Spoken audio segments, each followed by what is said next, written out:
के मानसी विशाल जी, जो ब्रह्मा कुमारी संस्था के साथ 10 वर्षों से जुड़ी हुई है, और वो हमें समझाएंगे कि ब्राह्मण दिनचर्या क्या होती है, कैसे उसे फॉलो किया जाता है और उसका महत्व क्या है, उससे हम हमारे जीवन में क्या परिवर्तन ला सकते हैं, कैसे वो हमें हेल्प करता है। ओम शांति। आदरणीय मानसी दीदी जी।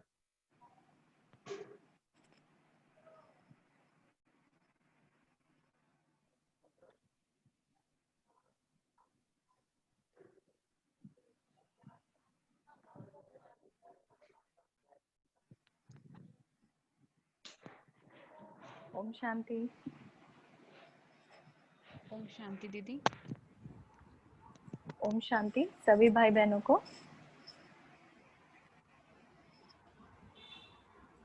हमें आपसे जुड़कर बहुत अच्छा लग रहा है। और आज अभी तक आपने ये जो राजयोगा मेडिटेशन कोर्स आप सभी कर रहे हैं, हमें विश्वास है कि आप बहुत ही इसका लाभ भी ले रहे होंगे और अनुभूतियां भी कर रहे होंगे। तो अभी तक क्या है कि आपने ज्ञान के बारे में सुना होगा, योग के बारे में सुना होगा, अपने मन के बारे में सुना होगा, इस सृष्टि के बारे में सुना होगा। तो अभी तक हम जो बातें करते हैं वो है कि हम मेडिटेशन कैसे करें। लेकिन मेडिटेशन के साथ साथ जब राजयोगा की बात आती है तो ये सिर्फ योग नहीं है। ये सिर्फ ऐसा नहीं है कि हम बैठकर योग कर रहे हैं और परमात्मा के साथ कनेक्ट हो रहे हैं या अपने ही शांति की अनुभूति में जा रहे हैं। इसके साथ साथ इसमें पूरा का पूरा हमारा एक लाइफस्टाइल आता है। जैसे कि हम इसको बोलते हैं कि राजयोगा स्पिरिचुअल लाइफस्टाइल, एक आध्यात्मिक जीवन शैली। क्योंकि आप जानते ही हैं कि सिर्फ योग करने के लिए भी हमारी काफी सारी ऐसी दिनचर्या की चीजें होती हैं जो हमें ध्यान में भी रखनी रहती हैं। तो हम मेडिटेशन को बहुत एंजॉय भी कर पाते हैं, है ना। क्योंकि सिर्फ बैठकर, एक तो है कि बैठकर अनुभूति हो रही है और एक होता है कि हम चलते फिरते भी परमात्मा के साथ कनेक्ट हो सकते हैं, अपनी लाइफ में वो चेंजेस की अनुभूति कर सकते हैं। तो एक एंजॉयमेंट वाली लाइफ जो हमारी बन जाती है जब हम एक स्पिरिचुअल लाइफस्टाइल फॉलो करते हैं। और उसमें भी राजयोगा स्पिरिचुअल लाइफ में शिव बाबा ने काफी सारी ऐसी छोटी छोटी चीजें हमको बताई हैं जिनको हम फॉलो भी करते हैं और हम आपके साथ भी शेयर करेंगे आज। तो हम अपनी स्लाइड थोड़ा शेयर करेंगे।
स्लाइड लोड होने में थोड़ा शायद कुछ सेकंड्स लग रहे हैं।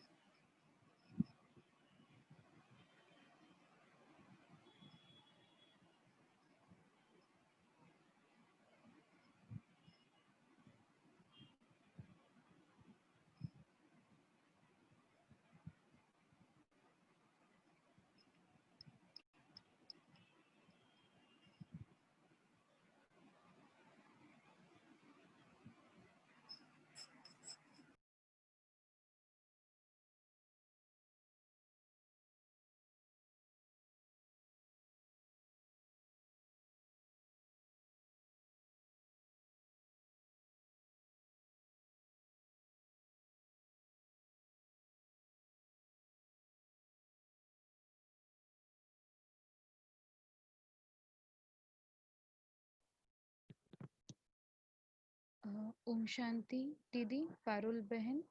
बीके डॉक्टर मानसी जो है वो एक मानसी बहन जो है वो दूसरे आईडी से लॉगिन हुए हैं। बीके डॉक्टर मानसी, उनको को होस्ट बना दीजिए प्लीज। धन्यवाद।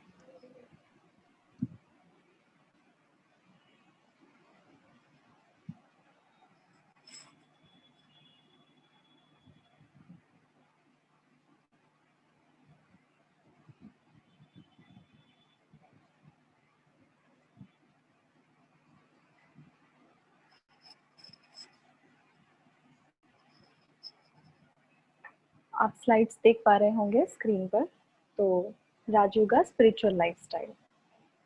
तो अगर हम बात करें कि एक स्पिरिचुअल लाइफस्टाइल की शुरुआत कब से होती है, अगर हम एक दिन को देखें तो हम यूजुअली सोचते हैं कि जो दिन है हमारा, दिन शुरू होता है सुबह से, है ना।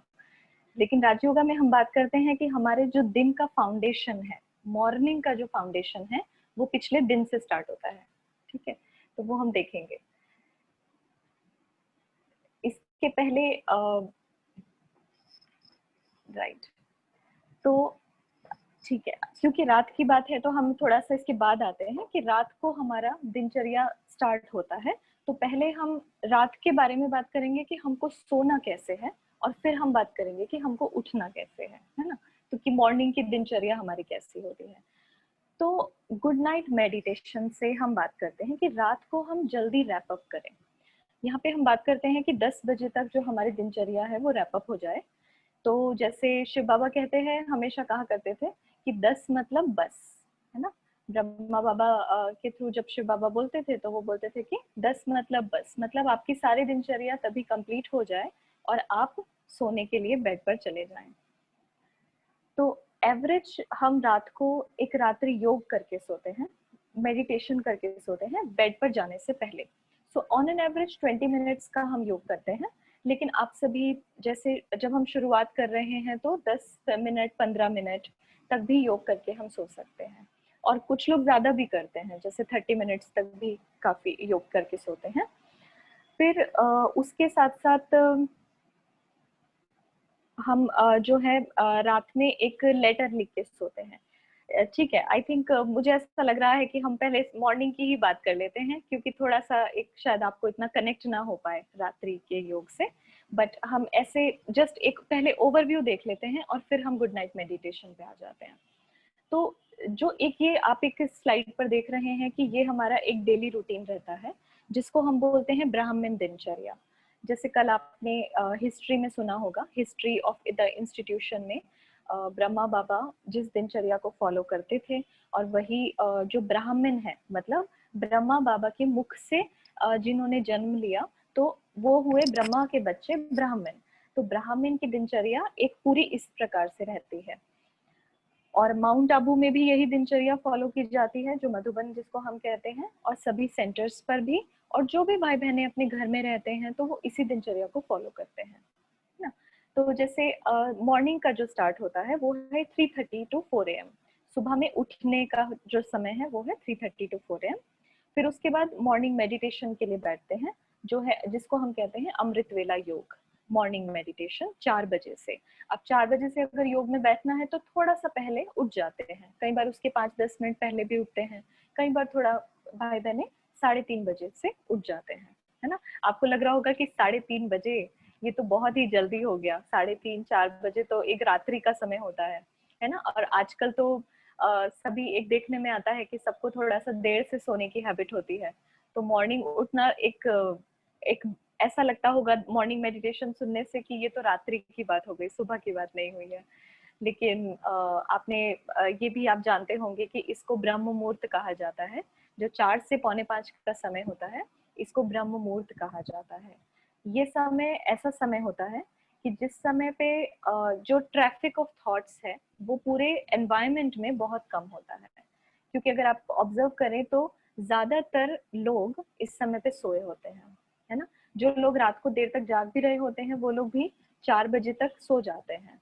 और जो सुबह उठने वाले होंगे, जो लोग भक्ति के लिए उठते हैं या फिर अपने कुछ कार्य में जाने के लिए उठते हैं, जैसे सब्जी वाले भी होंगे या फिर जिनको सुबह सुबह में कुछ लेने जाना होगा, वो भी 4 बजे नहीं उठते हैं मोस्टली। सब लोग 5 बजे से उठना स्टार्ट करते हैं। तो इस समय पे एक मतलब कहेंगे कि ट्रैफिक ऑफ थॉट्स जो है वातावरण में बहुत कम होते हैं।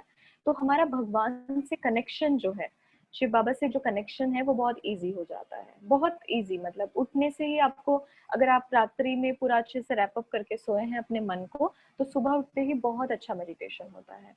एंड ये समय वो समय है अमृत वेला का, कि इस समय पे आपको अपनी तरफ से बहुत ज्यादा मेहनत नहीं करनी पड़ती है मेडिटेशन के लिए। जैसे अभी तक आपने देखा होगा कि जब भी कमेंट्री चलती है या कुछ ऐसा, तो पहले हम आत्मिक अभ्यास करते हैं कि मैं आत्मा हूँ और मैं इस शरीर से अलग हूँ, और फिर हम ऊपर जाते हैं बाबा के पास, फिर हम परम धाम में जाके उनसे मिलन बनाते हैं।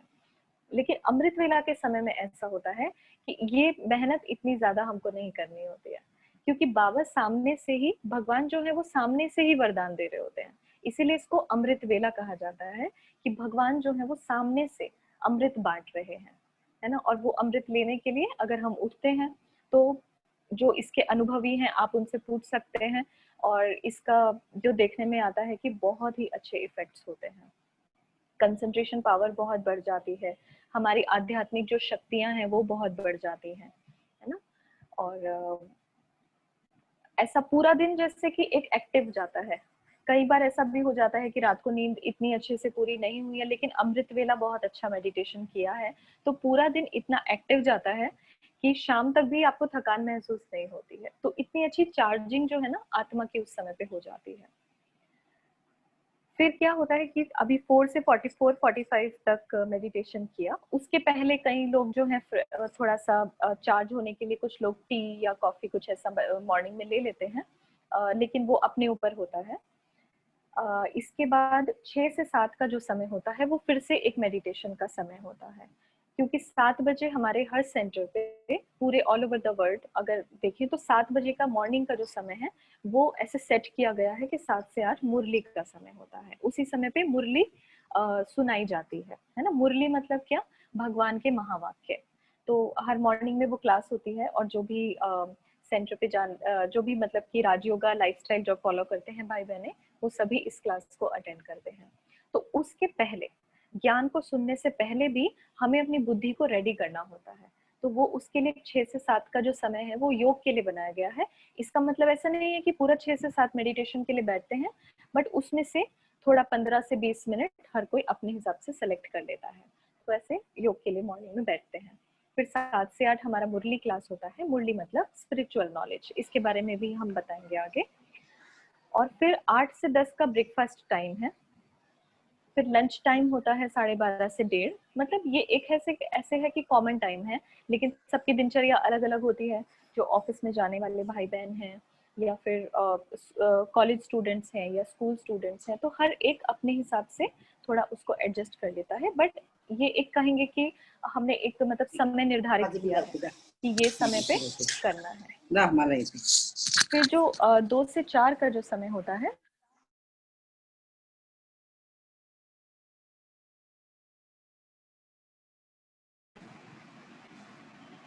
2 से 4 का जो समय है वो एक रेस्ट का समय रखा गया है, कि अगर आप सुबह से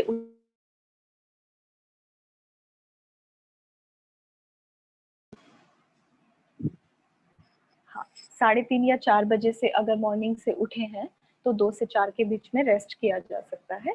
जैसे लंच वगैरह खत्म हो जाए, सब कुछ अपना सुबह का काम कंप्लीट हो जाए, तो इसके बीच में लंच रेस्ट किया जा सकता है। फिर इवनिंग मेडिटेशन होता है 6:30 से 7:30, जिसको हम नुमा शाम योग कहते हैं। ये भी एक बहुत पावरफुल समय होता है। जो शाम का समय है 6:30 से 7:30, इसको योग का समय बताया गया है। ये नुमा शाम इसको बोला जाता है, नुमा शाम का समय। और उसमें भी स्पेशली 7 से 7:30 का समय, है ना। तो इस समय पे भी, और इसको जैसे कहेंगे कि अमृत वेला के जैसा ही, मतलब थोड़ा सा इक्विवेलेंट हम मानते हैं इसको, कि नुमा शाम का जो समय होता है। क्योंकि अगर आप उस समय पे भी मेडिटेशन में बैठते हैं, तो आपको काफी अच्छी अनुभूतियां होती हैं। फिर हर थर्ड संडे को, हर महीने के थर्ड संडे को इंटरनेशनल राजयोगा मेडिटेशन, जितने भी पूरे वर्ल्ड में ब्रह्मा कुमारी के सेंटर्स हैं और जो भी राजयोगी भाई बहने होते हैं, वो सभी संगठन योग करते हैं, मतलब सभी अपनी अपनी जगह पे मेडिटेशन में बैठ जाएंगे और एक ही समय, वो समय ऐसा निर्धारित इसीलिए 6:30 से 7:30 का किया है कि वो कॉमनली सब लोग उस समय पे जाग रहे होते हैं, तो वो इंटरनेशनल एक साथ सबका मेडिटेशन होता है और वो हर थर्ड संडे को रहता है। इसका लॉजिक ये रहता है कि जब हम सब लोग एक साथ मिलके एक ही समय पे मेडिटेशन करते हैं और आत्मिक स्थिति में टिकते हैं और पूरे वर्ल्ड में वाइब्रेशंस फैलाते हैं, है ना, पीस के वाइब्रेशन, शांति के वाइब्रेशन, प्रेम के वाइब्रेशन, तो कलेक्टिव कॉन्शियसनेस जैसे उसको बोला जाता है कि सब लोग अगर मिलके एक साथ योग करते हैं तो उसका इफेक्ट दिखाई देता है ग्लोब के ऊपर, वातावरण के ऊपर, ब्रह्मांड के अंदर, है ना। सो फिर डिनर टाइम है 7:30 से 8:30 और फिर गुड नाइट मेडिटेशन, जिस पे मैं अब आ रही हूँ कि गुड नाइट मेडिटेशन का समय रहता है 9:30 से 10 और फिर उसके बाद 10 बजे बेड पर जाने का समय।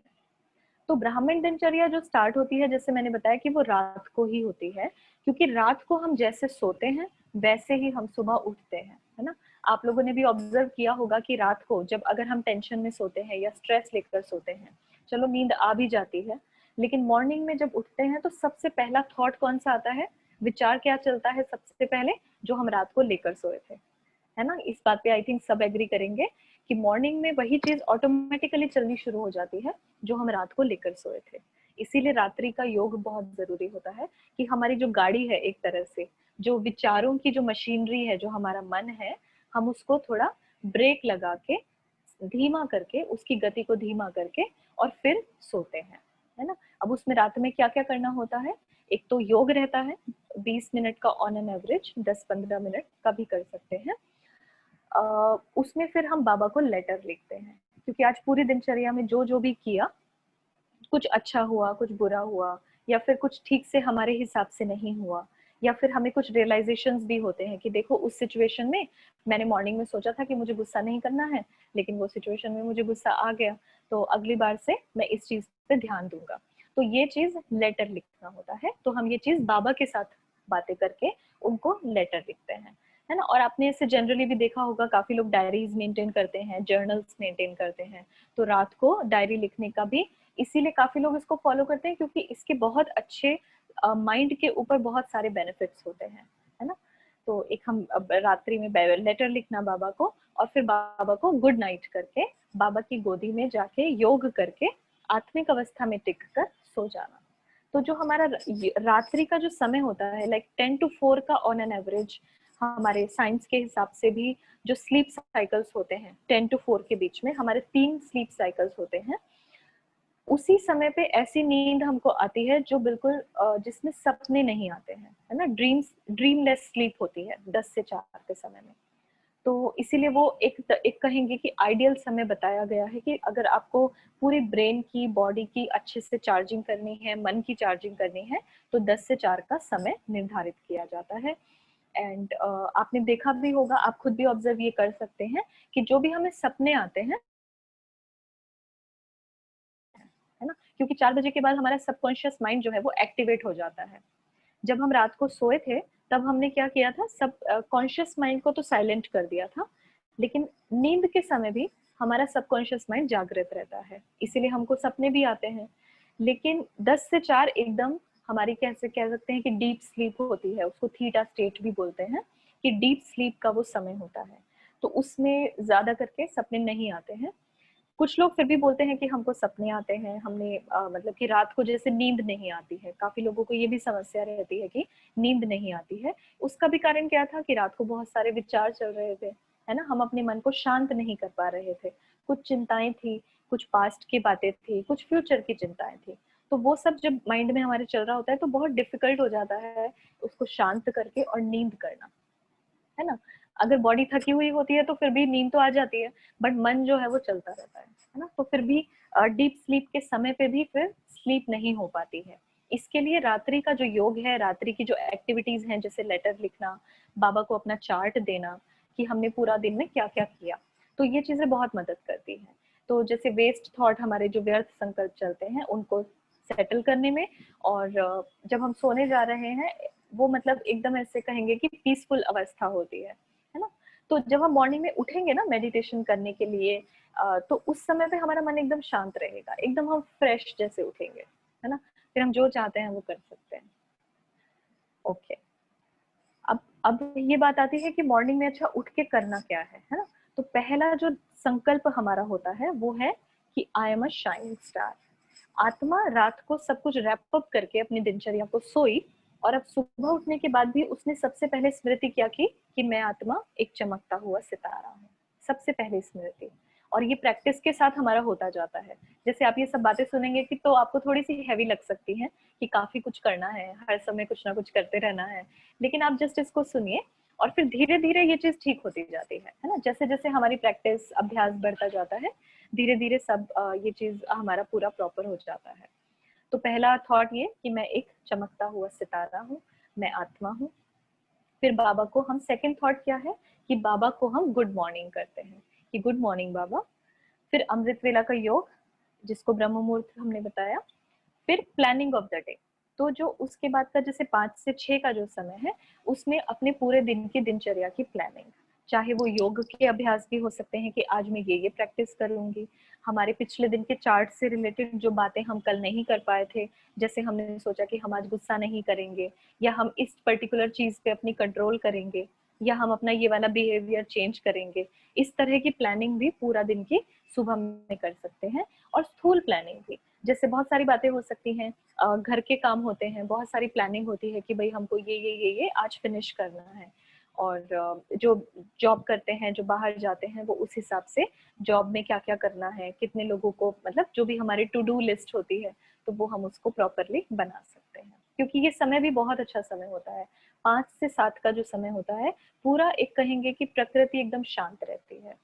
अमृत वेला की भी ये बात थी कि एक तो ट्रैफिक ऑफ थॉट्स जो है वो शांत होते हैं, और प्रकृति भी बहुत शांत होती है। आप अगर प्लांट्स को देखेंगे तो प्लांट्स के जो प्रोसेसेस होते हैं, जैसे प्लांट्स का भी अपना साइकिल होता है, दिन रात का अपना साइकिल होता है, तो वो भी प्रकृति भी 4 से 5 का जो अमृत वेला का समय है उसमें एकदम शांत होती है, और फिर धीरे धीरे एक्टिव होनी स्टार्ट होती है। तो इसीलिए कहने की बात है कि 4 से 7 का जो पूरा समय होता है वो काफी शांत समय होता है। इसलिए लोग मॉर्निंग वॉक के लिए भी जाते हैं, प्रकृति बहुत शुद्ध होती है, तो उसका भी अनुभव काफी लोग करते हैं। फिर जैसे 7 से 8 हमारा मुरली क्लास रहता है। तो ये जो अमृत वेला का समय हुआ, ये एक आइडियल टाइम है कि मतलब हमारे एफर्टलेस कनेक्शन हो जाता है भगवान के साथ, और भगवान सामने से वरदान दे रहे होते हैं। आप कर सकते हैं ये प्रैक्टिस स्टार्टिंग में। अगर आप पूरा पूरा 45 मिनट्स नहीं भी कर पाए, तो 10 मिनट 15 मिनट भी अगर आप उठ के बैठें तो, और वो अनुभव करें, वो वाइब्रेशन जो पीस के उस समय पे रहते हैं, शांति के जो वाइब्रेशन, वो आप अनुभव करें उस समय पे उठ के। और बाबा से हम बातें भी कर सकते हैं, है ना। कई बार ऐसा होता है कि काफी ऐसे डिफिकल्ट हमारी समस्याएं चल रही होती हैं लाइफ में, जो अमृत वेला के समय पे उसका आंसर मिल जाता है, क्योंकि बुद्धि एकदम क्लीन होती है उस समय पे, हमारा मन शांत होता है, और भगवान की भी पावर मिल रही होती है। तो उस समय पे काफी जो पुरानी समस्याएं हैं उनका कई बार समाधान हो जाता है। जैसे कि एक ट्रिक हमको टच हो जाती है कि यस ये मुझे करना है ना, इस तरह से।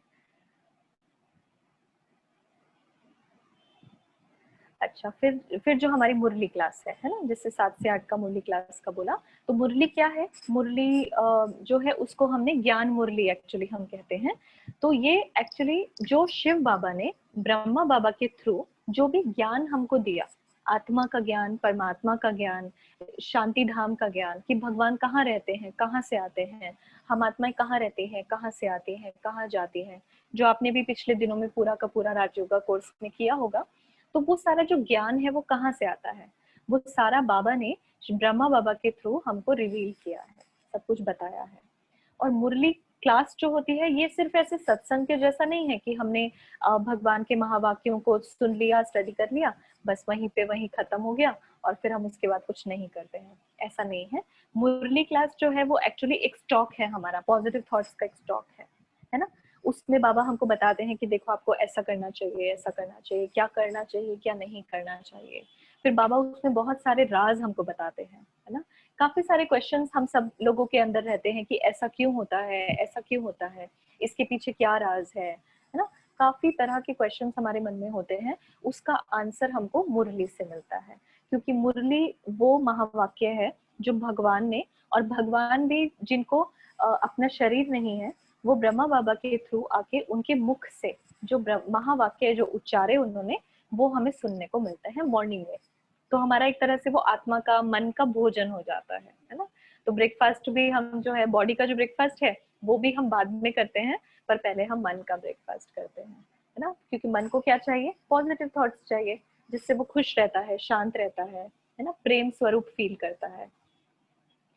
तो उसमें फिर हमारे डायरेक्शंस भी रहते हैं पूरे दिन के लिए, पॉजिटिव थॉट्स भी रहते हैं। आप सुनेंगे अभी, आई थिंक कल या परसों में आपको मुरली सुनाई भी जाएगी। फिर मुरली कैसे सुनी जाए? जब भी आप महावाक्य आपके स्टार्ट होंगे, मुरली आपको सुनाई जाएगी। तो मुरली जब भी हम सुनते हैं बाबा की, आत्मिक अवस्था में स्थित होकर सुनते हैं। इसलिए हम इसको स्पिरिचुअल लाइफस्टाइल बोल रहे हैं कि आत्मा का जो अभ्यास है वो सिर्फ बैठ के योग करने में नहीं, लेकिन हर चीज में हम आत्मा का अभ्यास करते हैं। इवन मॉर्निंग में जो ब्रश करते हैं, स्नान करते हैं, तैयार होते हैं, उस समय भी आत्मा की प्रैक्टिस जो है वो जारी रहती है कि मैं आत्मा हूँ और मैं इस शरीर को रेडी कर रही हूँ, मैं आत्मा हूँ, मैं इस शरीर से ये काम कर रही हूँ। तो धीरे धीरे इससे हमारी सोल कॉन्शियसनेस जो है वो बढ़ती जाती है ना। जैसे आपने देखा कि हम भूल गए हैं, हम बहुत टाइम से क्या समझ रहे थे कि हम तो ये शरीर हैं, हम तो ये रोल है, हमारा ये जो रिश्ते, मतलब कि मैं इनकी बेटी हूँ, मैं इनकी बहू हूँ, इस तरह का ही हम सोचते थे बस। लेकिन अभी हमको पता चला कि ये मेरे रोल्स हैं, लेकिन मैं आत्मा मालिक हूँ, मैं मास्टर हूँ, मैं तो मन की भी मालिक हूँ, है ना। तो शरीर की भी मालिक, मन की भी मालिक, तो मैं आत्मा मालिक हो गई एक तरह से। तो वो जो प्रैक्टिस है वो हर कर्म में करनी होती है ना। तो जब बाबा के महावाक्य में सुन रहे हैं, उस समय भी ये कॉन्शियसनेस में सुनना कि मैं आत्मा बाबा के महावाक्य सुन रही हूँ और मैं शाइनिंग स्टार हूँ, मैं आत्मा हूँ। तो ये प्रैक्टिस भी आपको बताई जाएगी और आप करना ये प्रैक्टिस जब भी मुरली सुनेंगे। तो मुरली को सुनना कैसे है? एक कमेंट्री की तरह सुनना है। कमेंट्री की तरह कैसे? आपने जब कमेंट्री की होगी तो आपको दीदी ने या भाई जी ने ये दिया होगा, कुछ थॉट्स दिए, पॉजिटिव थॉट्स, और आज भी हम करेंगे। तो जैसे जैसे वो कमेंट्री चलती जाती है, वैसे वैसे हम विजुअलाइज करते जाते हैं, फील करते जाते हैं। इसी तरह से जब मुरली चल रही है, जब बाबा महावाक्य सुना रहे हैं, तो उसके साथ साथ हम साथ साथ अपने क्रिएटिव विजुअलाइजेशन करते जाएं। मन और बुद्धि को एकाग्र रख के, कंसंट्रेट रख के हम उस मुरली को सुनेंगे, तो हमें सारा दिन याद भी रहती है। और आप उस समय पे नोट भी कर सकते हैं। हमेशा एक डायरी और एक पेन अपने पास रखें, तो वो मेन पॉइंट्स जो है वो नोट करें, और उस पे फिर सारा दिन उसके हिसाब से जर्निंग भी की जा सकती है, वो भी अभी हम बता देते हैं। और ये धीरे धीरे क्या है, ये नेचुरल हो जाता है। ये जो अभ्यास हम करते हैं ना कि मैं आत्मा हूँ और मैं इस शरीर की मालिक हूँ, तो मैं आत्मा हूँ, फिर मैं कौन सी आत्मा हूँ, मैं कैसी आत्मा हूँ, है ना, शांत स्वरूप हूँ, प्रेम स्वरूप हूँ, ये जो हमारी फंडामेंटल क्वालिटीज होती हैं आत्मा की, तो ये धीरे धीरे प्रैक्टिस के साथ साथ नेचुरल होती जाती है ना। कई भाई बहने कोशिश करते हैं बहुत सारा करने की एक साथ, काफी लोगों को उमंग उत्साह भी आता है सुन के कि हमको भी करना है ये सब कुछ।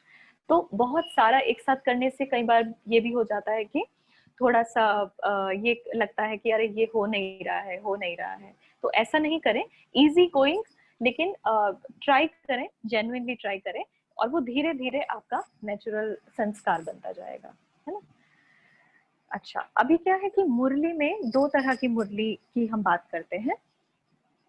शायद आपने हिस्ट्री में कल सुना हो, लेकिन अभी फिर से हम बता रहे हैं कि एक होती है साकार मुरली और एक होती है अव्यक्त मुरली। साकार मुरली मतलब क्या?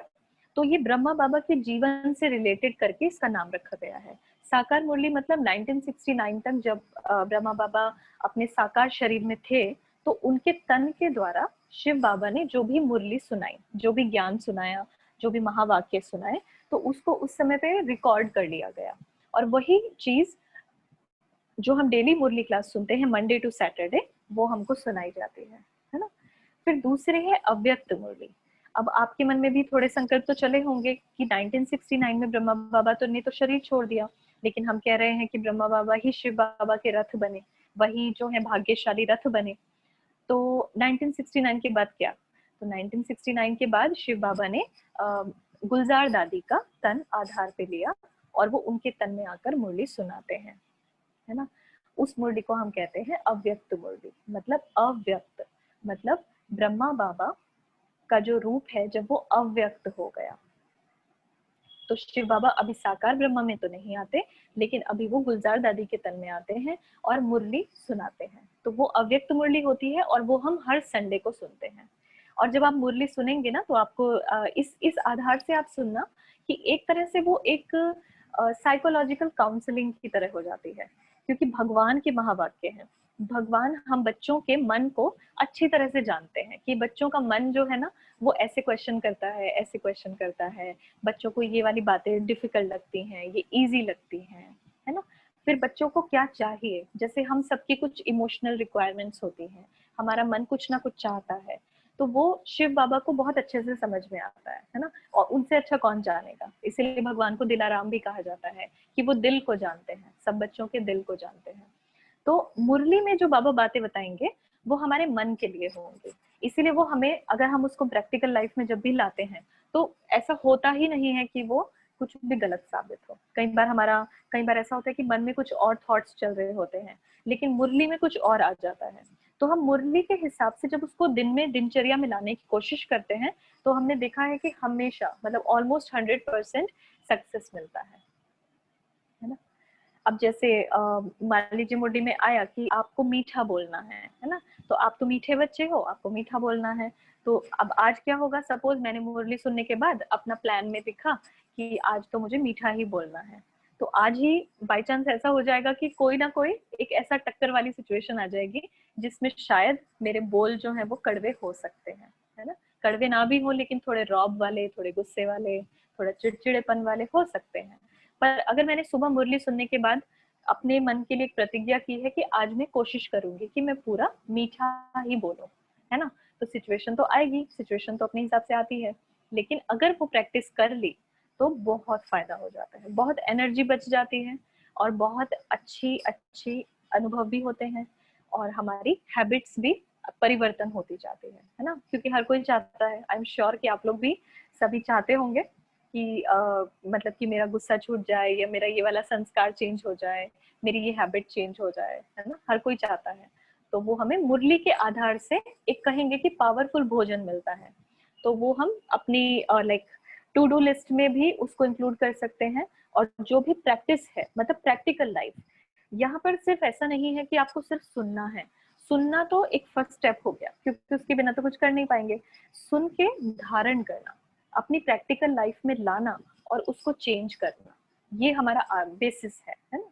क्योंकि शिव बाबा का आना भी क्यों हुआ, क्योंकि वो आत्माओं को ट्रांसफॉर्म करना चाहते हैं, परिवर्तन करना चाहते हैं कि हमारे जो पुराने संस्कार, जो हमारे विकारों के वश होके हमने कहीं ना कहीं किए होंगे, जिसके अनुसार हमारे कर्मों के हिसाब किताब भी बने और जिसके अनुसार हमारी कुछ हैबिट्स भी बनी, जो सबकॉन्शियस माइंड में स्टोर्ड होती हैं और जो समय समय पर हमारी इमर्ज होती रहती हैं, तो उनको ठीक करने के लिए, उनको ट्रांसफॉर्म करने के लिए शिव बाबा ने हमको मुरली दी है ना। फिर धीरे धीरे ये जो आत्मिक अवस्था का अभ्यास है, ये धीरे धीरे नेचुरल होता जाता है।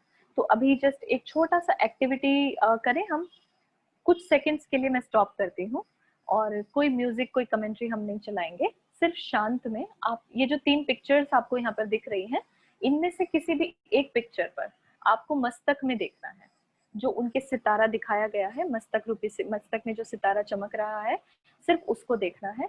और कोई भी पिक्चर पे आप कंसंट्रेट कर सकते हैं। जस्ट 30 सेकेंड्स के लिए ये प्रैक्टिस करें।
ओम शांति। तो ऐसे ही जैसे हमने अभी तक अभ्यास किया था कि मैं आत्मा हूँ, मैं चमकता हुआ सितारा हूँ, ऐसे ही जब हम सामने दूसरी आत्माओं के साथ इंटरेक्ट करते हैं, जिन भी लोगों के हम संपर्क में आते हैं, ऐसे ही प्रैक्टिस हम दिनचर्या में सामने करते हैं, है ना। जब हम एक दूसरे से मिलते हैं तो हम पहले एक दूसरे के मस्तक में देखते हैं और सामने को ये रियलाइज कराते हैं कि जैसे मैं आत्मा हूँ, ऐसे ये सामने वाला भी शांत स्वरूप आत्मा है। तो इससे हमारा जो इंटरेक्शन होता है वो बहुत ब्यूटीफुल हो जाता है। जैसे अभी आपको बताया होगा कि जैसे हम ओम शांति हमेशा कहते हैं, है ना, ब्रह्मा कुमारीज में हमेशा ये ओम शांति रहता है। तो ओम शांति का भी मतलब क्या है? ओम शांति का मतलब भी है कि मैं आत्मा शांत स्वरूप हो। तो जब भी हम एक दूसरे से मिलते हैं तो हम ओम शांति कह के ग्रीट करते हैं। लेकिन जब हम अपने काम में होते हैं, घर में हम बहुत सारे लोगों के साथ रहते हैं, तो सबको तो हम ओम शांति बोल नहीं सकते हैं। लेकिन हम अंदर से, ये स्मृति की बात है, ये बोलने की बात नहीं है, ये अंदर प्रैक्टिस की बात है कि जब भी हम सामने वाले को देखें तो हम उनके मस्तक में चमकता हुआ सितारा देखें। इसीलिए जब भी आप अगर कभी सेंटर पे आप गए होंगे या बहनों से आपने इंटरेक्ट किया होगा, तो थोड़ी देर के लिए वो शांत हो जाते हैं और थोड़ी देर के लिए आपको एक दृष्टि देते हैं, है ना। तो वो दृष्टि क्या है? दृष्टि मतलब आत्मा से आत्मा को देखना। मैं आत्मा शांत स्वरूप हूँ और सामने वाला भी शांत स्वरूप है, ऐसे। फिर कुछ लोग बोलते हैं कि जब हम प्रैक्टिस करते हैं, आत्मिक अभ्यास करते हैं, तो हमको माथे में ना जैसे एक फोरहेड में मतलब बहुत प्रेशर फील होता है या फिर दर्द होता है, सर में दर्द भी हो जाता है काफी लोगों को। तो उसका कारण ये भी होता है, जो ज्यादातर हमने देखा है, कि जबरदस्ती हम थोड़ा सा ना फिजिकली एक मस्तक में कंसंट्रेट करने की कोशिश करते हैं। मतलब हम सारी मसल्स को, वेन्स को जो है ट्राई करते हैं कि वो माथे में ना कंसंट्रेट हो जाए। लेकिन असल में हमको ऐसे फिजिकली नहीं करना है, लेकिन अपना धीरे धीरे वो जो विजुअलाइजेशन का जो अभ्यास है, मतलब बुद्धि के नेत्र से आत्मा को देखना है। क्योंकि आत्मा मस्तक की स्किन पे नहीं है। अगर हम यहाँ से एक स्ट्रेट लाइन खींचते हैं और ऊपर से एक स्ट्रेट लाइन खींचते हैं, तो जहां पे आके वो मिलती है, वहां पे आत्मा का निवास स्थान होता है। तो वो 3D में एक तरह से कहेंगे कि 3 डायमेंशनल होती है ना। मतलब अगर जैसे ब्रेन है, तो ब्रेन के वो 3D में होगा आत्मा। इसीलिए उसकी जो प्रैक्टिस जब हम करें, तो हम उसको फिजिकली बहुत फोर्स ना करें, बट फिर भी अगर ऐसा होता है कि दर्द होता है या फिर थोड़ा प्रेशर पड़ता है, तो प्रैक्टिस के साथ वो धीरे धीरे धीरे सही हो जाता है ना। और राजयोग मेडिटेशन में तो आपने जाना भी होगा कि राजयोग जो है वो खुली आंखों से अभ्यास किया जाता है। तो अभी तो स्टार्टिंग में हम आपको बंद आंखों से ही ज्यादातर अभ्यास कराते हैं, लेकिन धीरे धीरे फिर खुली आंखों से भी अभ्यास करने की आदत हमको डालनी रहती है। तो उससे फिर वो प्रेशर नहीं आता है धीरे धीरे, है ना। तो स्टेप बाय स्टेप हमको जाना रहता है और ये नेचुरल हो जाता है रेगुलर प्रैक्टिस के साथ। अच्छा, अब हमने पढ़ लिया, सुबह का योग भी कर लिया, मुरली भी सुन ली, मुरली भी पढ़ ली। अब क्या करना है? सारा दिन में क्या करना है? स्वाध्याय, विच मीन्स सेल्फ स्टडी, है ना। अब भगवान पढ़ाने आए हैं, गॉड हैज कम, वो आपके टीचर हैं। तो टीचर जो हमको पढ़ा रहे हैं या फिर टीचर जो हमको नॉलेज दे रहे हैं, अब हम उसको क्या करते हैं? सुबह हमने क्लास में सुना, लेकिन अब हम उसकी सेल्फ स्टडी करते हैं। जैसे आपने कुछ पॉइंट्स नोट डाउन किए, तो उसको रिवाइज करना, वो हमारा स्वाध्याय हो जाता है, मतलब सेल्फ स्टडी हो जाता है। और उन मुरली पॉइंट्स को, जैसे हमने कहा कि आप एक डायरी बना सकते हैं, उसमें लिख सकते हैं अपनी सेल्फ स्टडी के लिए पूरा दिन, या फिर बाद में भी कभी देखना हो तो देख सकते हैं। फिर उसके बाद उस जो हमने पढ़ा, उसका हम स्वाध्याय करने के बाद मनन चिंतन करते हैं, है ना। जैसे आज बोला गया कि आपको बहुत मीठा बोलना चाहिए, है ना। बाबा बोलेंगे कि बच्चे, मैं तुमको बहुत ऊंचा बना रहा हूँ और तुमको बहुत मीठा बनना है। ऐसा आएगा मुरली में, आप सुनेंगे तो आपको लगेगा कि ऐसे थोड़ी पॉसिबल होता है, क्योंकि हमारा मन कैसे कहता है कि ऐसे पॉसिबल नहीं है कि हर सिचुएशन में हम मीठा मीठा बोलते रहे। और क्योंकि दुनिया में तो सब लोग फायदा उठाते हैं, बहुत सारी बातें सबके मन में अपनी अपनी चल रही होती है, तो एक हमारे मन में कॉन्ट्रडिक्शन जैसा रहता है। लेकिन अगर हमें ये फेथ है कि शिव बाबा पढ़ा रहे हैं, तो जो भी हमने अच्छे पॉइंट सुने और जो भी हमने नोट डाउन किए, तो हम उसके ऊपर चर्निंग करते हैं, विचार सागर मंथन करते हैं, मनन चिंतन करते हैं कि अच्छा मीठा बोलना है, अच्छा कैसे करा जा सकता है, चलो एक्सपेरिमेंट करते हैं। तो हम अपने एक्सपेरिमेंट के पॉइंट भी लिख सकते हैं कि चलो एक बार ट्राई तो करके देखते हैं कि आज पूरा दिन मुझे मीठा बोलना है। चाहे कोई भी सिचुएशन आ जाए तो मुझे मीठा बोलने का ही करना है। चाहे चलो हो सकता है कि मुझे अंदर से गुस्सा आए, चिड़चिड़ापन आए, बट कम से कम वो मेरे बोल में ना आए, है ना। तो धीरे धीरे क्या देखा गया है कि बोल में नहीं आता है, फिर धीरे धीरे हमारे अंदर में भी वो धीरे धीरे खत्म होता जाता है। हजारों लाखों लोगों के अनुभव रहते हैं कि कैसे उन्होंने गुस्से को कंट्रोल किया या कैसे उन्होंने मन को शांत किया। तो वो पॉइंट्स मनन चिंतन में आ जाता है। और मनन चिंतन एक बहुत ही जरूरी चीज है जो हमें योग में भी मदद करता है, क्योंकि हम ये सारे पॉइंट्स क्यों सुन रहे हैं, जिससे हमारा मेडिटेशन है जो वो बहुत अच्छा हो जाए, है ना। और हमारी जो मेंटल स्टेट है एकदम स्टेबल रहे, खुश रहे, और हम खुश और शांत रहें पूरा दिन। तो मनन चिंतन उसमें हमको मदद करता है। तो ये भी एक एक्टिविटी जैसा होता है कि स्वाध्याय किया, सेल्फ स्टडी किया, और उसके ऊपर फिर चर्निंग किया। और चर्निंग जो होता है वो अपने मन से किया जाता है, अपने दिमाग से हम करते हैं बैठ के, है ना। क्योंकि आपका अपने बारे में कुछ चिंतन अलग हो सकता है, सामने वाले का कुछ अलग हो सकता है। तो उन पॉइंट्स को अपने मन से चिंतन करके लिखना, कॉपी डायरी में लिखना, और फिर उसका एनालिसिस करना। तो क्या होता है कि जो भी हमने ज्ञान सुना ना बाहर में, वो हमारी प्रॉपर्टी बन जाता है ना। भगवान ज्ञान दे रहे हैं, लेकिन वो ज्ञान को अपनी प्रॉपर्टी भी तो बनाना है ना। तभी तो हम उसको अपने जीवन में धारण कर पाएंगे। तो वो मनन चिंतन से हमारा पॉसिबल हो जाता है। अच्छा, फिर और भी जैसे क्वेश्चन सबके रहते हैं कि भाई मनन चिंतन कैसे किया जाए। तो एक्चुअली इसका मतलब है कि किसी भी टॉपिक के हमको डीप में जाना है, उसके विस्तार में जाना है। कोई भी एक टॉपिक अगर हमको दिया गया तो उससे उसके विस्तार में हम कितना जा सकते हैं, तो उससे हम चर्निंग करते हैं। हमारे माइंड की एक्सरसाइज भी होती है, हमारे लिखने की एक्सरसाइज भी होती है। और लिखना जो है वो मन की कंसंट्रेशन से बहुत ज्यादा रिलेटेड है। आपने काफी लोग अनुभवी भी होंगे कि जब आप लिखते हैं तो आपकी एकाग्रता जो है ना वो बढ़ जाती है ऐसे। और फिर मनन चिंतन के लिए जैसे कुछ क्वेश्चंस आप रख सकते हैं अपने पास कि क्या, क्यों, कब, कैसे।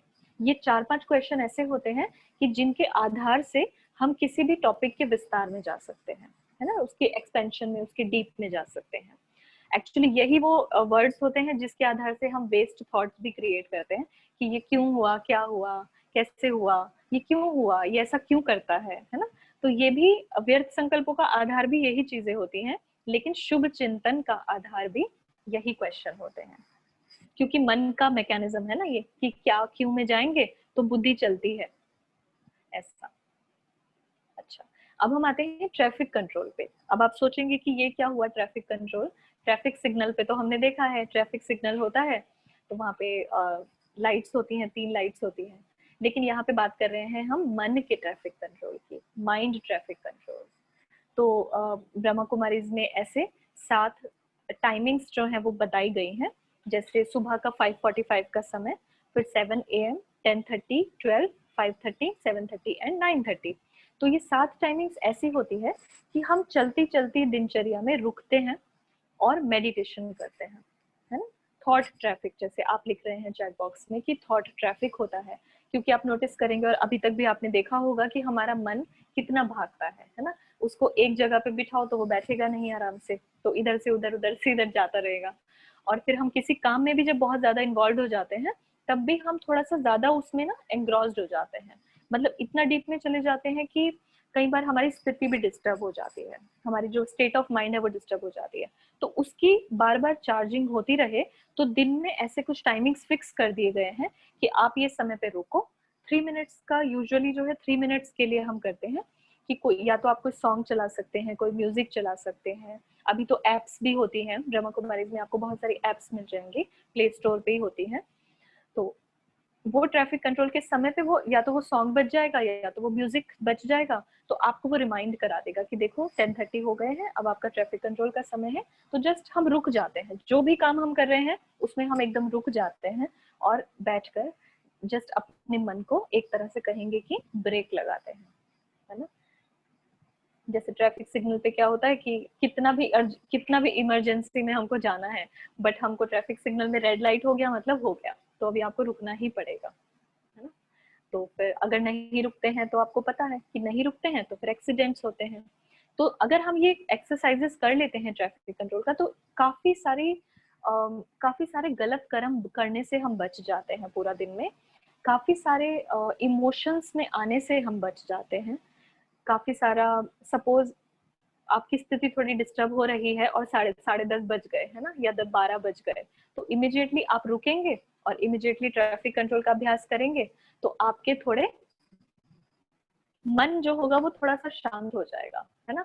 तो शायद आप किसी के ऊपर भी चिल्ला सकते थे, है ना। हो सकता है कि उसके जीवन में भी थोड़ी अशांति आ जाती थोड़े दिनों के बाद, थोड़े समय के बाद, या और आपको भी अच्छा ना लगता उसके बाद, तो पूरा दिन भी खराब जाता है ना। कई बार एक छोटा कर्म हमसे ऐसा हो जाता है कि हमारा दिन पूरा डिस्टर्ब हो जाता है, तो इससे हम वो करने से काफी बच जाते हैं। ये तो हुआ थोड़ी एक्सट्रीम बात, लेकिन उसके अलावा भी अंतर्मुखता में जाने में ट्रैफिक कंट्रोल हमको बहुत मदद करता है ना। वेस्ट थॉट्स को की स्पीड को कम करने में, और अपने जनरल थॉट्स की स्पीड को कम करने में, आत्मिक अवस्था बनाने में ये चीज बहुत मदद करती है ना। अभी अभी मान लो आपने शाम का सोचा है कि भाई मुझे 6:30 से 7:30 मेडिटेशन करना ही है शाम को, लेकिन अगर आपने पूरा दिन कोई ट्रैफिक कंट्रोल का अभ्यास नहीं किया और आप मेडिटेशन करने बैठे, तो आपको कम से कम आधा घंटा लग जाएगा अपने मन को शांत करने में, है ना। क्योंकि मन को पहले थोड़ा शांत करेंगे, तब तो जाके थोड़ा आत्मिक अवस्था का अभ्यास कर पाएंगे या बॉडी को रिलैक्स कर पाएंगे, क्योंकि मन में सारा बातें चल रही होती हैं, सुबह से जो हमारा हुआ होता है वो सारा हमारे मन में चल रहा होता है। तो ट्रैफिक कंट्रोल हमें उसमें मदद करता है, और ये आप करके देख सकते हैं। मतलब आप एक 3 दिन का एक्सपेरिमेंट कर सकते हैं कि मुझे इस तरह से टाइमिंग्स पे रुकना है ना। आई थिंक चैट बॉक्स में कुछ क्वेश्चन आ रहे हैं। विकार को कैसे ढूंढा जा सकता है, अपने मन पर कैसे उसका प्रभाव पड़ता है। जी, तो आपको कुछ प्रैक्टिसेस भी शायद कराई गई हैं, मुझे बताया था बहन ने कि कुछ प्रैक्टिसेस आपको बीच में साक्षी दृष्टा का प्रैक्टिस कराया होगा, कि जिसमें हम शांत में बैठते हैं और अपने मन की चेकिंग करते हैं कि मन जो है वो कहाँ कहाँ भाग रहा है। फिर जब पता चल जाता है कि कहाँ कहाँ भाग रहा है, तो उसके बेसिस पे उसके पीछे जो होते हैं हमारे विकार छिपे होते हैं, है ना। जैसे सपोज आपका मेडिटेशन का टाइम है, आपने सोच लिया है कि अब तो मुझे योग में ही बैठना है और मेरा सारा काम हो गया है, सब कुछ ठीक है। लेकिन जब भी आप योग में बैठते हैं, तो आपको क्या संकल्प आ रहा है कि मैं अपनी बेटी के लिए ना खाना बना देती हूँ, एक काम करती हूँ, जब मेरा मेडिटेशन का टाइम खत्म होगा ना, तो मैं उसके बाद अपनी बेटी के लिए खाना बना दूंगी, क्योंकि उसको ऐसा करना है, उसको ये करना है, उसको ये करना है। तो उससे रिलेटेड जो भी थॉट्स चले, वो काम आपको करना तो 7:30 के बाद ही है। मान लीजिए हम 6:30 से 7:30 के मेडिटेशन की बात कर रहे हैं, करना तो वो काम आपको 7:30 के बाद ही है, लेकिन मेडिटेशन में वो संकल्प चल रहे हैं, है ना, और बार बार आ रहे हैं। तो अब उसके दो कारण हो सकते हैं कि या तो आपने पहले प्लान किया था कि मैं 6:30 से पहले ही बना दूंगी खाना उसके लिए, तो इसलिए वो एक अनफिनिश्ड टास्क रह गया आपका, मतलब कि अधूरा काम रह गया, तो इसलिए संकल्प चल रहे हैं, है ना, और वो आपको शांत नहीं होने दे रहे हैं। एक तो वो कारण हो सकता है। दूसरा कारण ये होगा कि आपको शायद अपनी बेटी से थोड़ा लगाव ज्यादा होगा। मैं जस्ट एक एग्जांपल दे रही हूँ, मतलब ये सबके केस में अलग अलग तरह से काम करती हैं ये चीजें, लेकिन इसके पीछे अगर हम देखें कि भाई कुछ विकार है क्या, तो एक कहेंगे कि थोड़ा सा मोह मोह वाला जो पार्ट है वो थोड़ा ज्यादा है, ऐसे, है ना। इसका मतलब ये नहीं कि हम अपने ऊपर ही डाउट कर रहे हैं कि भाई ये तो प्यार है, ये मोह नहीं है। कई बार माताएं भी सोच सकते हैं कि केयर है, ये प्यार वो नहीं है, लेकिन केयर तो है, और आपको पता भी है कि आपको 7:30 के बाद करना है, लेकिन जब आप मेडिटेशन में बैठ रहे हैं, तो वो संकल्प आपको डिस्टर्ब कर रहे हैं। मतलब मन जो है वो बेटी की तरफ या उन विचारों की तरफ भाग रहा है। तो मतलब क्या हुआ, इसके पीछे जो होते हैं, कई बार ज्यादातर देखने में आया है कि मन जब भागता है ना बहुत ज्यादा, और हम उसको देखते हैं कि वो कहाँ भाग रहा है, तो उसके भागने का आधार जो है वो है विकार। क्योंकि हम सब में एक्चुअली विकारों की ना परसेंटेज में अंदर में रहे हुए हैं। मन के अंदर कुछ विकारों के प्रभाव में हम आ गए हैं। जैसे आपने देखा कि कितने जन्मों से हम लोग कुछ ना कुछ करते करते कुछ कर्म भी हमसे ऐसे हो जाते हैं जो विकारों के वश हो जाते हैं। तो ऐसे हम अपने मन की चेकिंग कर सकते हैं, और ये धीरे धीरे हमको इम्प्रूव करते जाना है, ऐसा है। तो जब तक आप अपनी चेकिंग नहीं करेंगे ना, तब तक पॉसिबल नहीं होगा। लेकिन चेकिंग करनी कैसे है, वो धीरे धीरे जैसे आप मुरली सुनते जाएंगे, तो उससे आपको आता जाएगा। फिर आप पूछ रहे हैं कि स्टोरी मन की आती है तो उसको क्लोज कैसे करें, तो उसका भी फिर तरीका होता है। अब वो एक्चुअली थोड़ा ब्रॉड क्वेश्चन है, और उसका एक अपने आप में एक सेशन होता है।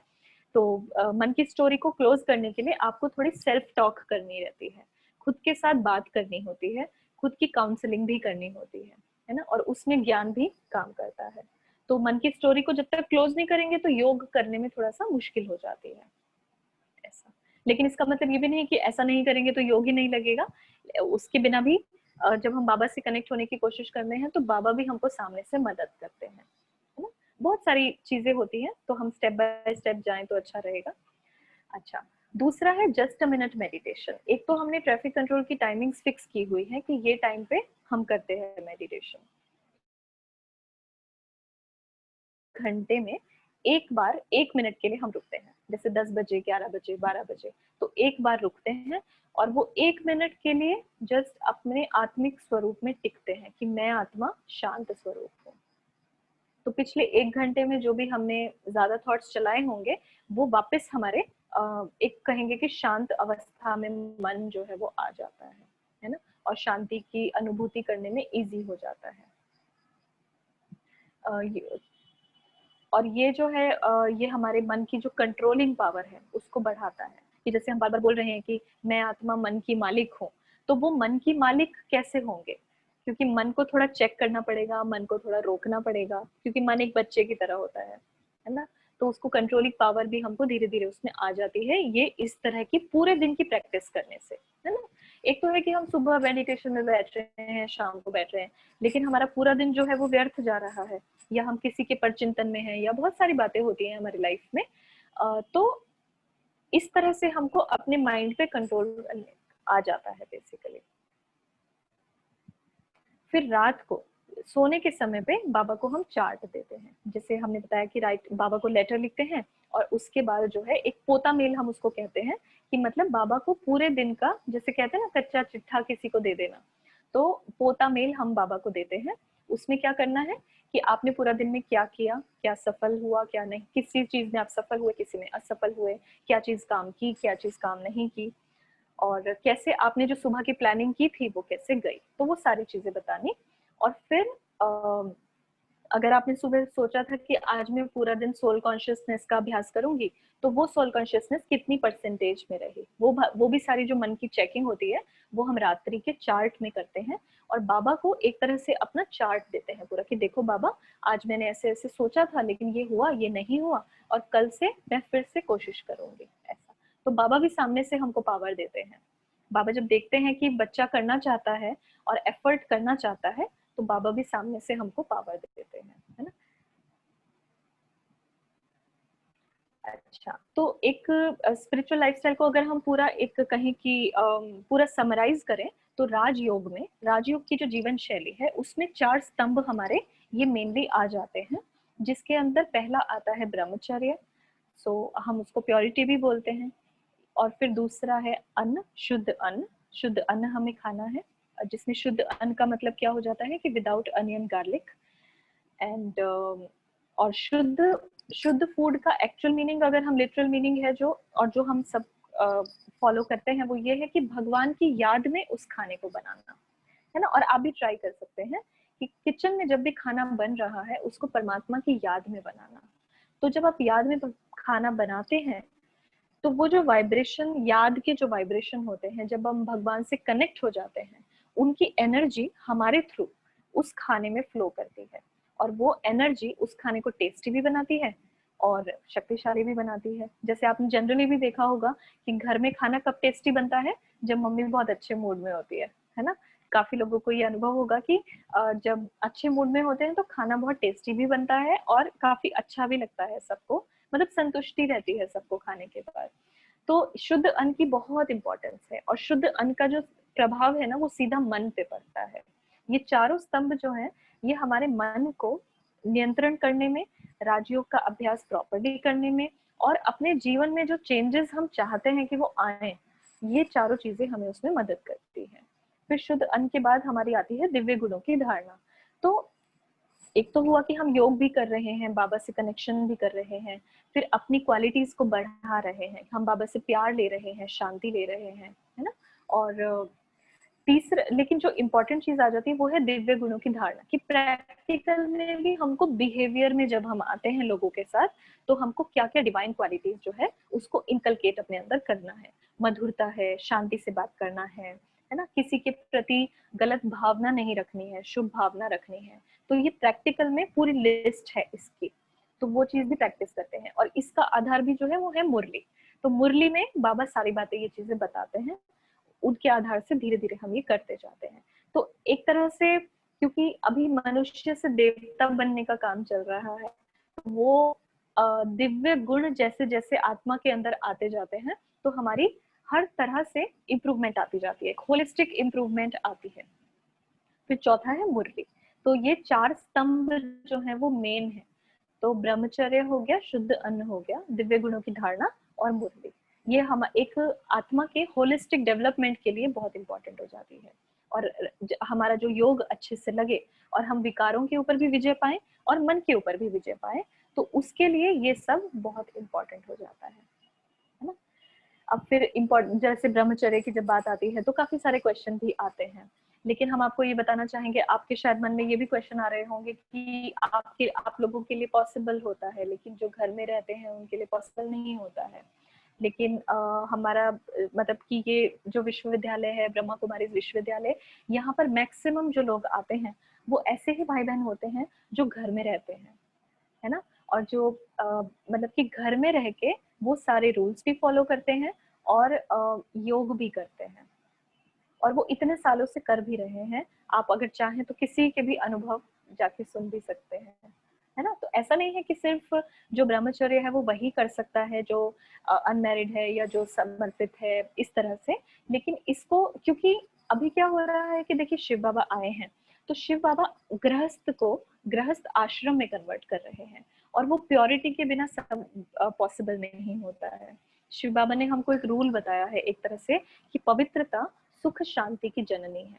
तो पवित्रता से जो है वो गृहस्थ जो है वो गृहस्थ आश्रम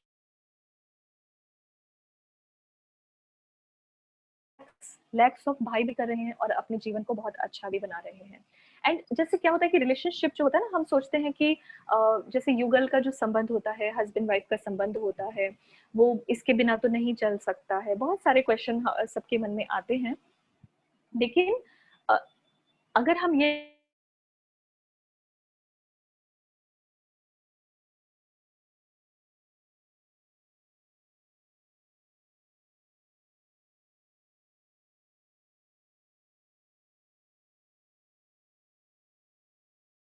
और स्नेह से जो चलने वाली बातें हैं वो बढ़ जाती है ना। तो वो नेचुरल हो जाता है, और जब उसको एक्सपेरिमेंट करके ना, उसके बाद ही उसके बेनिफिट्स पता चलते हैं। अच्छा, फिर जैसे प्योरिटी की जब बात आती है तो मतलब उसको जैसे वाइसेस है ना, तो वाइसेस के लिए भी हमने क्या बात की अभी तक कि बॉडी कॉन्शियसनेस की वजह से ही तो सारे वाइसेस आते हैं ना, कि मैं स्त्री हूँ, मैं पुरुष हूँ। फिर दूसरा बॉडी कॉन्शियसनेस में काला हूँ, मैं गोरा हूँ, मैं मोटा हूँ, मैं पतला हूँ। तो सारे हमारे बॉडी कॉन्शियसनेस इतना ज्यादा हमारे अंदर एंग्रोस्ड हैं कि उसके आधार से ही सारे विकार आए हैं। और वो उनका भी आधार जो होता है वो प्योरिटी से बहुत संबंधित है ना। धीरे धीरे आप जानेंगे, अभी तो हम बहुत ब्रीफ में बात कर रहे हैं। और फिर काफी सारे इमोशनल इश्यूज ऐसे जो होते हैं जो इससे लिंक्ड होते हैं वो भी ठीक होने लगते हैं, ऐसा अनुभव देखा गया है। एंड माइंड कंट्रोल, अगर आप पूरा इतिहास उठाकर देखें तो mind control is not possible without purity. तो ब्रह्मचर्य तो हमेशा से उसका आधार रहा है, लेकिन डिफरेंस क्या हो गया है अभी, शिव बाबा ने हमको ये नहीं कहा है कि तुमको सब कुछ छोड़ना है। बाबा ने कहा कि तुमको कुछ नहीं छोड़ना है, तुम जहाँ हो, तुम्हारा जो भी रोल है, चाहे प्रोफेशनल रोल हो, चाहे पर्सनल रोल हो, चाहे परिवार के बीच में रोल हो, वो आपको सारे रोल्स निभाते हुए बाबा को आत्मा समझ के बाबा को याद करना है। तो बाबा को जब याद करते रहेंगे, या शिव बाबा को जब याद करेंगे, या भगवान को, सुप्रीम को जब हम याद करते हैं, तो उनकी जो हमें पावर मिलती है ना, उससे इनर स्ट्रेंथ आती है। और उस इनर स्ट्रेंथ से भी हमारी जो प्योरिटी है, इनसाइड अंदर की जो प्योरिटी है वो बढ़ती जाती है। So purity is not only about ब्रह्मचर्य, प्योरिटी इज अबाउट शुद्धता, राइट। शुद्ध घी बोलते हैं, शुद्धता बोलते हैं। तो शुद्धता मतलब जो है जैसा है वैसा ही रहे। तो आत्मा जो है वो शांत स्वरूप है, पवित्र स्वरूप है। तो जैसी वो अंदर है वैसे ही वो बाहर रहे, है ना। तो इसका मतलब ये चीजें आपस में काफी इसलिए रिलेटेड होती हैं। अच्छा, फिर लास्ट में हमारा जैसे एक चीज है कि गुरुवार का जो जो दिन है, हम उसको सतगुरुवार की तरह से सेलिब्रेट करते हैं।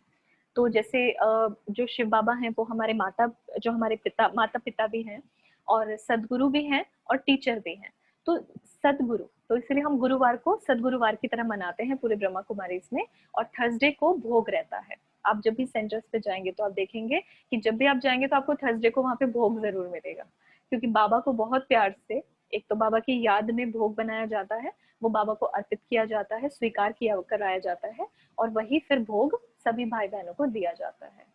तो वो भी एक बहुत एक कहेंगे कि एक रमणीक चीज हो जाती है कि हफ्ते में एक दिन हमको सेंटर से या फिर इवन आप घर में भी बना सकते हैं। जो जो भाई बहनें घर में प्रॉपर अच्छे से सभी रूल्स फॉलो करते हैं, या मतलब उनके अंदर लाइक जो भी हमने 4 स्तंभ बताए तो वो फॉलो करते हैं, तो घर में भी सब लोग भोग लगाते हैं, बाबा को ऑफर करते हैं, और उस भोग से शुद्ध अन्न बनता है, और शुद्ध अन्न से जीवन में परिवर्तन भी आता है ना। फिर दृष्टि, एक दृष्टि जैसे मैंने बताया कि दृष्टि मतलब क्या, आत्मा आत्मिक स्थिति में टिककर सामने वाले को आत्मा आत्मिक दृष्टि से देखना, तो दैट इज दृष्टि। क्योंकि आंखों से आंखों के, जब हम दो लोग मिलते हैं कोई भी, तो आंखों से ही हम लोग कनेक्ट होते हैं। आजकल तो बल्कि कोविड में आपने देखा होगा कि मास्क लगाते हैं सब लोग, फिर भी हम इंटरेक्ट कर पाते हैं, है ना, क्योंकि पूरा फेस ढका हुआ है, लेकिन सिर्फ आंखों से आंखों का इंटरेक्शन हो पाता है। क्यों ऐसा है? क्योंकि सोल से सोल का इंटरेक्शन हो रहा है, आत्मा से आत्मा का इंटरेक्शन हो रहा है। तो इसीलिए दृष्टि, है ना, सामने वाले के मस्तक में उसको आत्मा देखना, उसको दृष्टि बोला जाता है, ऐसा। ठीक है, तो अभी हमारा यही था लास्ट। इसके बाद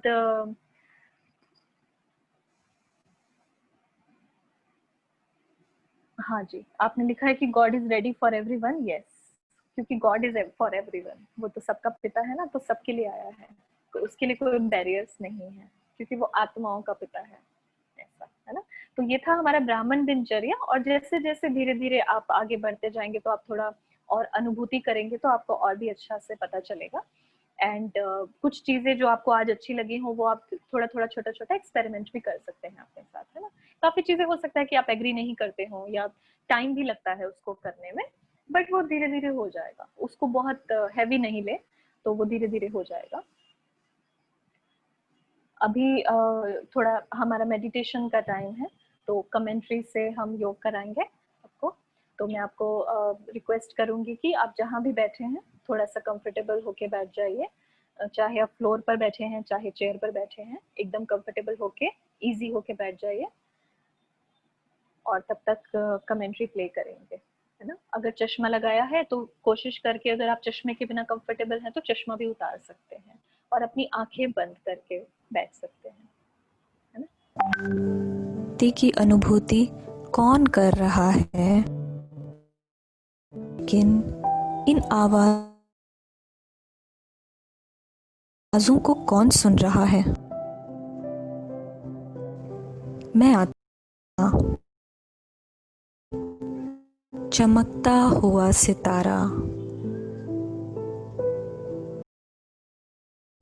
मैं इन कानों से इन आवाजों को सुन रहा हूँ।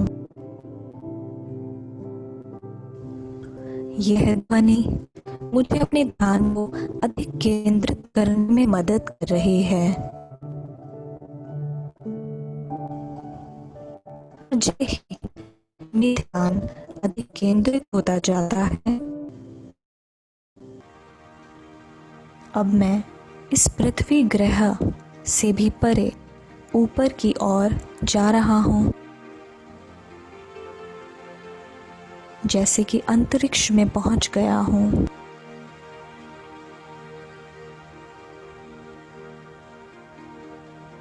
अंतरिक्ष से भी पार, इन सूर्य, चंद्रमा, तारागण से भी पार मैं जा रहा हूँ।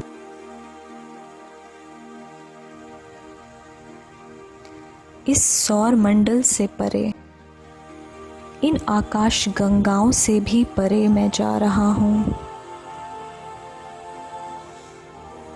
मैं ये महसूस कर रहा हूँ जैसे कि भौतिक दुनिया से हजारों मील के दूरी पर हूँ, हजारों मील ऊपर हूँ।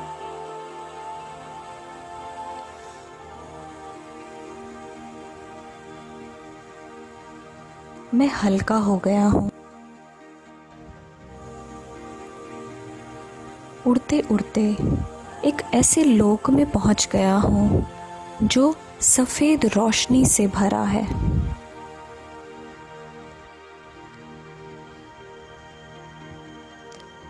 चारों तरफ यहाँ रोशनी ही रोशनी है, सफ़ेद रोशनी, सफ़ेद प्रकाश।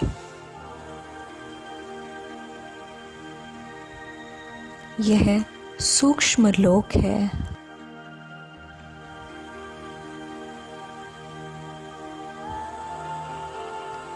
अब मैं सितारा सूक्ष्म लोक को भी पार करता हूँ और ऊपर की ओर जा रहा हूँ।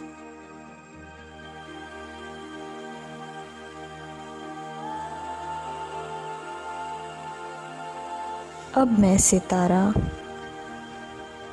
ऊपर जाते जाते आत्माओं की दुनिया में पहुँच गया हूँ। ये लोक कितना सुंदर है। यहाँ सुनहरा लाल प्रकाश चारों तरफ फैला हुआ है, सुनहरा लाल प्रकाश। यह शांति धाम है। ये मेरा अपना घर है।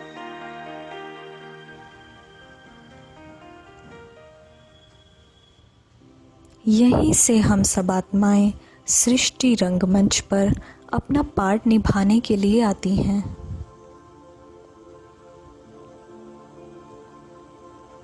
ये पूरा परम धाम अपने ही प्रकाश से प्रकाशित है। यहाँ कोई सूरज या कोई चांद नहीं है, लेकिन यह दिव्य प्रकाश से भरा हुआ है।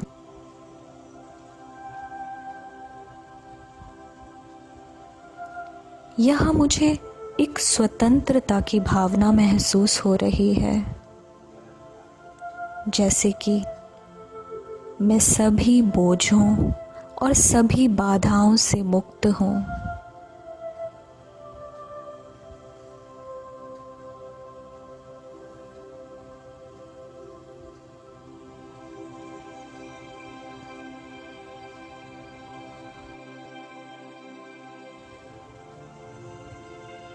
मैं और ऊपर उड़ता हूँ और अपने सामने एक सफ़ेद चमकता हुआ उज्जवल सितारा देख रहा हूँ।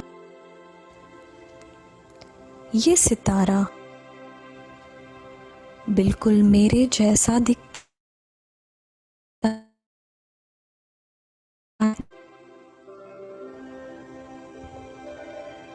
और मुझे उससे एक अपनेपन का एहसास हो रहा है।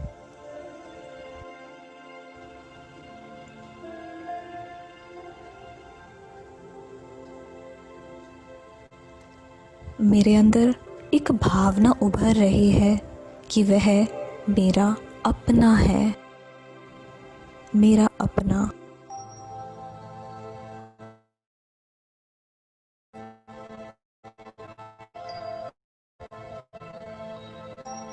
मैं उसके और करीब जा रहा हूँ, मानो वह चमकता हुआ सितारा मुझसे कह रहा हो, आओ प्रिय बच्चे, मैं तुम्हारा अपना हूँ, तुम्हारा अपना पारलौकिक पिता। मैं तुम्हारा अपना शिव बाबा हूँ।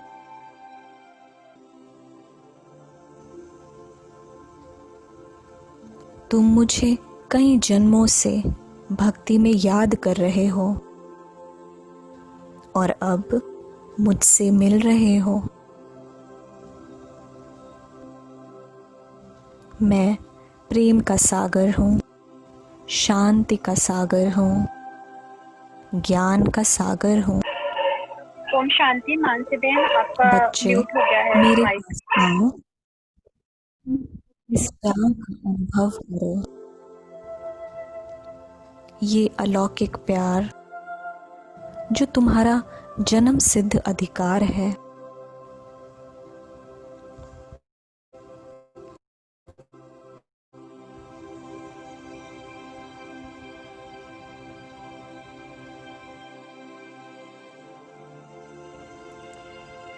शिव बाबा के प्रकाश की किरणें मुझे प्रेम से पूर्ण कर रही हैं।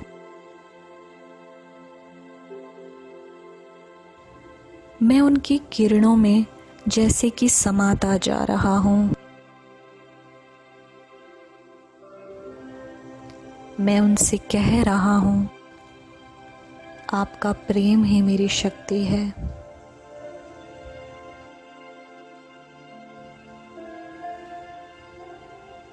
उनसे ये प्यार का अनुभव करने के बाद धीरे धीरे मैं चमकता हुआ सितारा वापस नीचे आ रहा हूँ। अब मैं नीचे की तरफ आता हूँ और सूक्ष्म लोक को फिर से क्रॉस करके नीचे अंतरिक्ष में प्रवेश करता हूँ।